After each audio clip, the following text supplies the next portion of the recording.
चिंता करने से ज़्यादा किसी भी विषय में सोचने से क्या आपको फ़ायदा होता है? क्या आप जिस सुकून की तलाश में रहते हैं वो मिल जाता है? इस सवाल का जवाब अगर आप अपने मन से पूछेंगे तो जवाब आपका नहीं होगा। तो हमें क्या करना चाहिए? आइए सुनते हैं ये कहानी, जिसे सुनने के बाद आपके मन में चल रहे सवालों के जवाब और ज़्यादा सोचने के विचार से कैसे आप बच पाएंगे। इससे पहले आप चैनल को सब्सक्राइब कर लीजिए। एक नवयुवक अपने मन में हमेशा सोचने वाले विचार से बहुत परेशान रहता था। उसके एक मित्र ने उसे एक मठ के बारे में जानकारी दी और कहा कि तुम्हें अपने सारे सवालों के जवाब वहाँ मिल जाएंगे। वह युवक उस मठ में जाता है। वहाँ पर कई 100 शिष्य रहते थे। वह वहाँ के गुरु के पास जाता है और उन्हें प्रणाम करते हुए कहता है, गुरुदेव, मैं अपने मन से ज़्यादा सोचने की आदत से परेशान हूँ। मेरे मन में तरह तरह के विचार आते रहते हैं और मैं बहुत परेशान रहता हूँ। मैं खुद को जानना चाहता हूँ। मैं सच की तलाश करना चाहता हूँ। मैं मन के बारे में जानना चाहता हूँ कि आखिर हम कैसे इस मन को सच समझा सकते हैं, सही बातें विचार के रूप में डाल सकते हैं। मैं आपका शिष्य बनना चाहता हूँ। युवक की बातें सुनने के बाद गुरु बोले, ठीक है, पर तुम्हें इसके लिए अपना पूरा जीवन दांव पर लगाना होगा।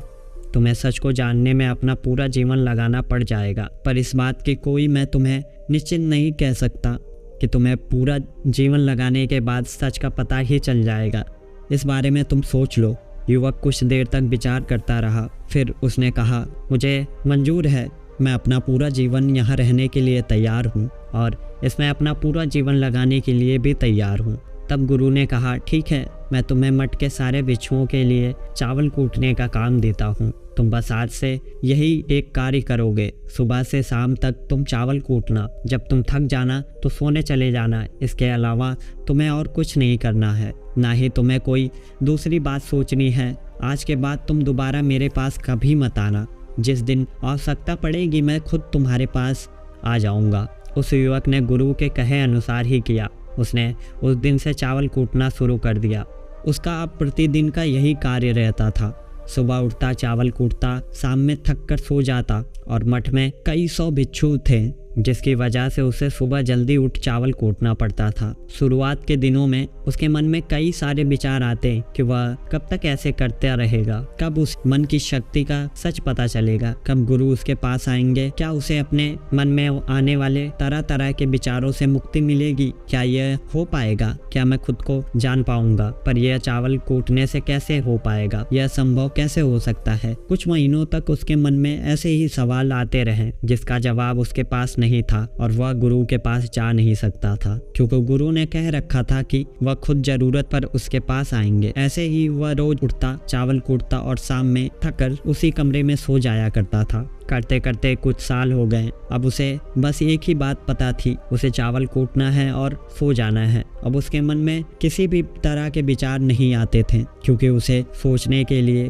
कोई नई बात नहीं मिली, ना ही उसके पास उसे कोई बात करने आता था। इसी प्रकार कुछ साल और बीते। अब तो वह अपना नाम तक भूल गया था। अब वह हमेशा चुप रहता और विचारहीन अवस्था में चावल कूटता था। उसने ना ही कोई ध्यान किया, ना ही उसने कभी किसी शास्त्र को पढ़ा। मठ के बाकी जितने शिष्य थे उसे मूर्ख समझते थे और उस पर हंसा करते थे। पर अब 12 साल बीत चुका था, जिसकी वजह से उसे किसी के हंसने या उसे मूर्ख समझने से कोई फर्क नहीं पड़ता था। एक दिन सारे शिष्यों के बीच गुरु आते हैं और वह कहते हैं कि अब मेरा समय नज़दीक आ गया है, इसलिए मैं अपनी गद्दी का उत्तराधिकारी चुनना चाहता हूँ, जो मेरे बाद इस मठ का मुखिया और सबका गुरु होगा। इसलिए मेरा कोई भी शिष्य जिसे लगता है कि वह आत्म साक्षात्कार हो गया है, जिसे लगता है उसने अपने आप को जान लिया है, उसको ज्ञान की प्राप्ति हो गई है, वह रात के समय मेरे दरवाजे के बाहर आकर दीवार पर कुछ पंक्तियाँ लिखे,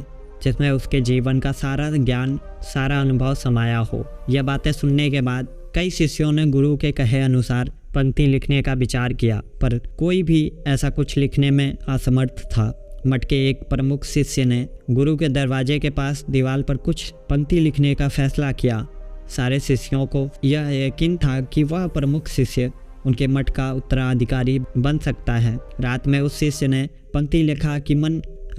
शिष्य ने पंक्ति लिखा कि मन एक दर्पण की तरह है जिस पर विचारों और इच्छाओं की धूल जमा हो जाती है, और अगर यह धूल मिटाना है तो हमें ध्यान करना चाहिए। जिसकी धूल हट जाती है और मन का दर्पण साफ हो जाता है, वो मोक्ष को प्राप्त कर लेता है, उसे आत्मज्ञान हो जाता है। उस शिष्य ने बौद्ध धर्म ग्रंथों का बहुत अध्ययन किया था, जिसकी वजह से उसे बहुत ज्ञान था। अगली सुबह जब गुरु उठे और उन्होंने लिखी पंक्तियों को पढ़ा तो उन्हें बहुत गुस्सा आया। उन्होंने सबसे पूछा, किस बेवकूफ़ ने यह सब कचरा मेरी दीवार पर लिखा? वह शिष्य जिसने वह पंक्ति लिखी थी वह चुपचाप खड़ा रहा। वहाँ के सारे शिष्यों को कुछ समझ नहीं आया कि गुरु ने क्यों ऐसा कहा, क्योंकि जो भी बात उस पंक्ति में लिखी थी वह ज्ञान की बातें थीं। उसमें ज्ञान भरा हुआ था, लेकिन यह सब किताबी ज्ञान था, आत्मज्ञान नहीं था। वह प्रमुख शिष्य जिसने यह लिखा था वह काफ़ी चालाक था। उसके लिखने के बाद अपने हस्ताक्षर नहीं किए थे, क्योंकि उसे कहीं ना कहीं इस बात की समझ थी कि यह आत्मज्ञान नहीं है। उसे उन बातों पर खुद ही यकीन नहीं था कि उसका लिखा हुआ सही है या नहीं है। गुरु ने इसलिए उसका लिखा खारिज कर दिया। पूरे मठ में इस बात की चर्चाएं करने लगे लोग। 2 शिष्य इसी विषय में बात करते हुए जा रहे थे। जहाँ पर वह शिष्य जो 12 साल पहले आया था और हमेशा चावल कूटता रहता था, जब उसके कानों तक उन 2 शिष्यों की बातें गई तो बात सुन वह धीरे से हंसने लगा। उसे हंसता हुआ देख वह दोनों शिष्यों ने उसे पूछा कि तुम क्यों हंस रहे हो? उन दोनों की नज़र में यह चावल कूटने वाला बहुत ही तुच्छ भिक्षु था, जिसे कोई ज्ञान नहीं था, क्योंकि किसी ने भी कभी उसे ना ही ध्यान करते देखा था और ना ही कभी कोई शास्त्र पढ़ते हुए देखा था। वहाँ के सारे भिक्षु उसे मूर्ख ही समझते थे, जो सिर्फ चावल ही कूटना जानता था। उस मठ में बहुत बड़े बड़े विद्वान थे जिनके पास ज्ञान का भंडार था, लेकिन उस चावल कूटने वाले को किसी से कोई मतलब नहीं रहता था। वह एक पागल भिक्षु था। वह दोनों शिष्य उसे मुस्कुराता हुआ देख चकित रह गए। उन्होंने फिर उससे पूछा कि तुम क्यों हंस रहे हो? उस शिष्य ने फिर जवाब दिया, मैं इसलिए हंस रहा हूँ कि गुरुदेव ने सही कहा कि उनके दीवार पर लिखी हुई पंक्तियाँ कचरा हैं। इन पंक्तियों का कोई मूल्य नहीं है।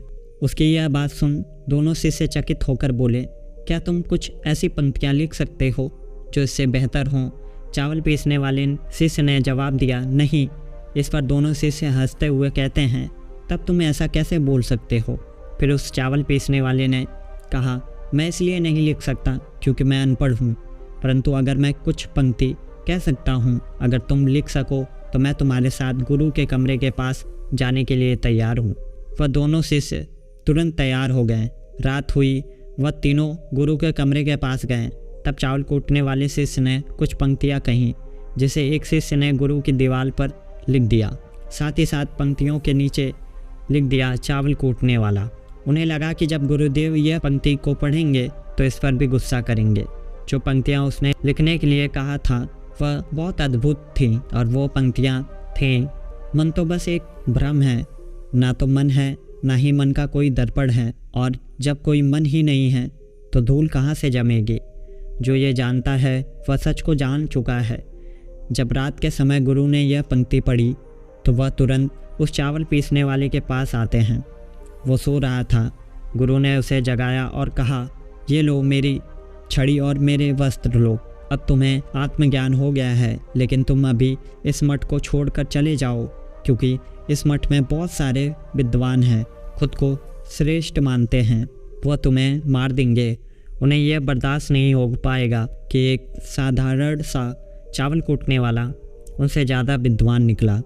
तुम्हें वह सारा ज्ञान हो गया है जो मुझे है, और तुम्हें यह केवल चावल कूटते कूटते हुआ है। मुझे अच्छे से पता है कि तुम जहाँ भी जाओगे, जहाँ भी रहोगे, लोग तुम्हारे पास आने लगेंगे, जिससे तुम ज्ञान को फैला पाओगे। क्योंकि फूल जब खिलता है तो उसकी महक चारों तरफ अपने आप फैल जाती है।